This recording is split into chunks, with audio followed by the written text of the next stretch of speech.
Ukraine war کو 1 سال مکمل ہو چکا ہے، اور اگر بات کریں انٹرنیشنل کمیونٹی کی تو رائٹرز اس کو امپیریل کولیزیم سے منسلک کرتے ہیں۔ کولیزیمز ان اینشین روم کچھ وینیو ہوتے تھے جہاں پر گلیڈیٹر فائٹس ہوتی تھی، اور وہاں پر لوگ انٹرٹینمنٹ کے لیے ان کو دیکھا کرتے تھے۔ تو اس حساب سے کچھ رائٹرز اس وار کو انٹرنیشنل کمیونٹی کے لیے ایک انٹرٹینمنٹ کی طرح دیکھ رہے ہیں۔ اس کے پیچھے وجہ ہے that some nations benefit from the occurrence of war، اور کچھ اکانومیز تو ڈپینڈنٹلی وار کے اوپر ہوتی ہیں۔ and the best example for that is the United States۔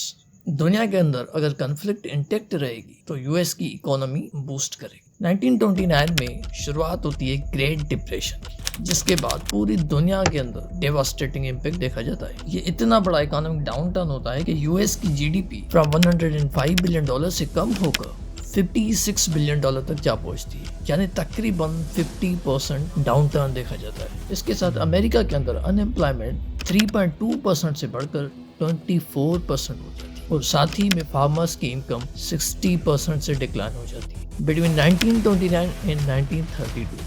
Us time کے اندر پریزیڈنٹ فرینکلن روزویلٹ اپنی نیو ڈیل کو انٹروڈیوس کرتا ہے۔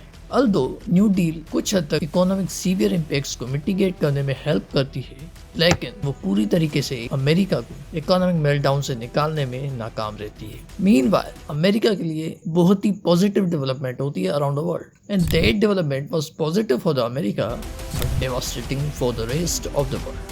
اور وہ ڈیولپمنٹ تھی ورلڈ وار ٹو کے ایمرج ہوتے ہی امریکہ کی اکانومی انپریسیڈنٹڈ وے میں بوسٹ کر جاتی ہے۔ ڈورس گڈون دی امریکن پراسپیکٹ میں لکھتے ہیں America's response to World War II was the most extraordinary mobilization of an idle economy in the history of the world۔ یعنی کہ امریکہ ورلڈ وار 2 کے نتیجے میں اپنی اکانومی کو موبلائز کرنا شروع کرتا ہے۔ اس کیس میں امریکہ اپنی ڈیفنس انڈسٹری کو بہت ہی ایکسپانڈ کرتا ہے، اور الائز کو آرم سپلائی کرنے میں امریکہ کا کرٹیکل رول ہوتا ہے۔ اب جیسے ہم نے بات کی before world war 2 America was facing dire economic scenario. اس کیس میں امریکہ کے لیے ورلڈ وار 2 اکانومیکلی بہت ہی پروڈکٹیو ثابت ہوتی۔ اپنی ڈیفنس انڈسٹری کو ایکسپانڈ کر کے امریکہ سپلائیڈ آرمز ٹو دا ایلائز، جس سے اس کے ایکسپورٹ بڑھتے ہیں اور امریکہ کی اکانومی بوسٹ ہوتی ہے، اور ساتھ میں انڈسٹریل پروڈکٹیوٹی بڑھنے سے امریکہ کے اندر 17 ملین جابس کریٹ ہوتی ہیں، and industrial productivity increased by 96%۔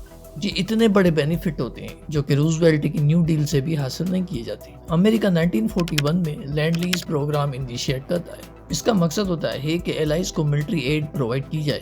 Us programme کے اندر امریکہ وار مٹیریل جیسا کہ ٹینکس، پلینٹس اور ایمونیشن ان ممالک کو پرووائڈ کرتا ہے جو کہ ایکسس پاور کے خلاف لڑ رہے ہوتے ہیں۔ ایسے میں America became the largest arm supplier during world war 2، اور یہ ساری نیشنز امریکہ کے ڈیبٹ میں پھنس جاتی ہیں، because on the one hand these all nations were involved in the war، جس کے نتیجے میں وہ سارے ممالک detrimental consequences فیس کرتے ہیں، لیکن امریکہ ان سارے ممالک کو آرم سپلائی کر کے اور اپنی انڈسٹریل پروڈکٹیوٹی کو بڑھا کر اپنے اکانومک پرابلمس کو ریزولو کرنے کے ساتھ ساتھ ان ممالک کا بڑا کریڈیٹر بھی بن جاتا ہے۔ اور آفٹر 1945 جیسے ہی وار ختم ہوتی ہے امریکہ بیکیم دا سپر پاور۔ اور یہ بات یہاں پر ختم نہیں ہوتی، امریکہ کی اکانومی آج بھی کنفلکٹ کے اوپر ڈیپینڈنٹ ہے۔ اگر اس کی ریسنٹ ایگزامپل دیکھی جائے تو یہ بات پریزیڈنٹ بائیڈن کی خوشی سے واضح ہوتی ہے جب اس نے بھارت کے ساتھ ایک ڈیل کی جس میں America is going to provide India with 220 Boeing planes, اور جس کی ورتھ تقریباً $34 بلین ہے۔ ایسے میں بائیڈن کا ماننا تھا کہ یہ ڈیل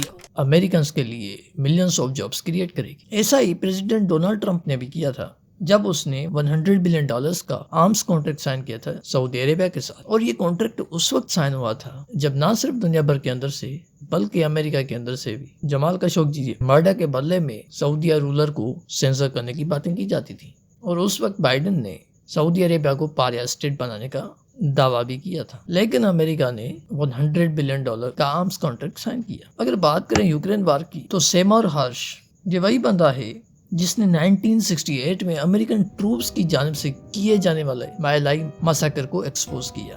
اسی نے ایک نئی رپورٹ میں اس بات کو واضح کیا ہے کہ نارڈ اسٹریم پائپ لائن جو کہ رشیا کو یورپ سے کنیکٹ کرتی تھی اور جس کے ذریعے Russia was supplying LNG to the entire Europe was blown up by America. Seymour Hersh کا ماننا ہے کہ اس پائپ لائن کو ڈسٹرائے کرنے والا امریکہ تھا اور اس کا الزام رشیا کے اوپر لگا دیا گیا۔ although there's no evidence for that، لیکن اگر بات کی جائے تو امریکہ ایسا کرے گا کیوں؟ بیکاز جیسے ہم نے بات کی امریکہ has had always benefited from wars and conflicts. اگر اس پائپ لائن کا لاجک دیکھا جائے تو جیسے ہی نارتھ اسٹریم پائپ لائن سے رشیا کی انرجی سپلائی یورپ کے لیے کٹ ہو گئی، then Europe was seeking an alternative, اور اسی کیس میں American energy supplies was exponentially increased.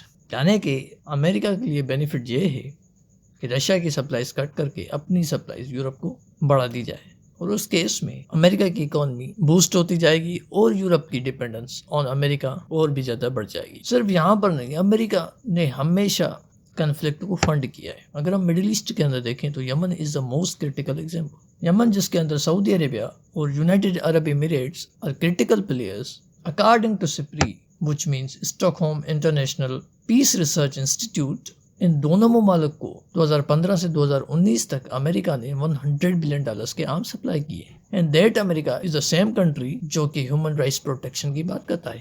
Despite the fact کہ امریکہ کے ان ویپنس کا یوز ہیومن رائٹس کے لیے ہائیلی ڈیٹرمنٹل ہے، America keeps supplying armouries to all the regions where conflicts are ongoing. کیونکہ اگر یہ کنفلکٹ چلتی رہیں گی تو امریکہ کی ڈیفینس انڈسٹری اپنی پروڈکٹیوٹی انکریز کرے گی، اور ان کنفلکٹ سے یہ ممالک تو پروڈکٹیو نہیں بن سکیں گی، لیکن یہ امریکہ کے اوپر ڈیفینس کے ڈومین میں اور بھی ڈیپینڈنٹ بن جائیں گی. ایسے میں امریکہ کا پاور بنا رہے گا.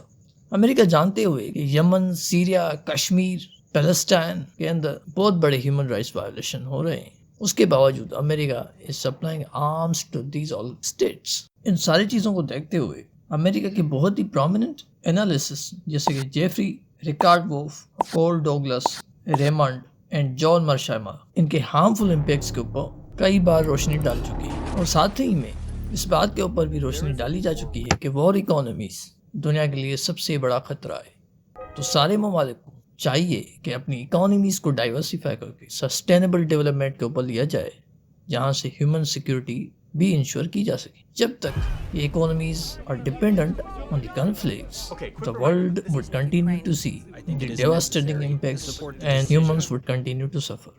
اگر آپ کو یہ ویڈیو انفارمیٹیو لگی ہو تو پلیز سبسکرائب اور چینل.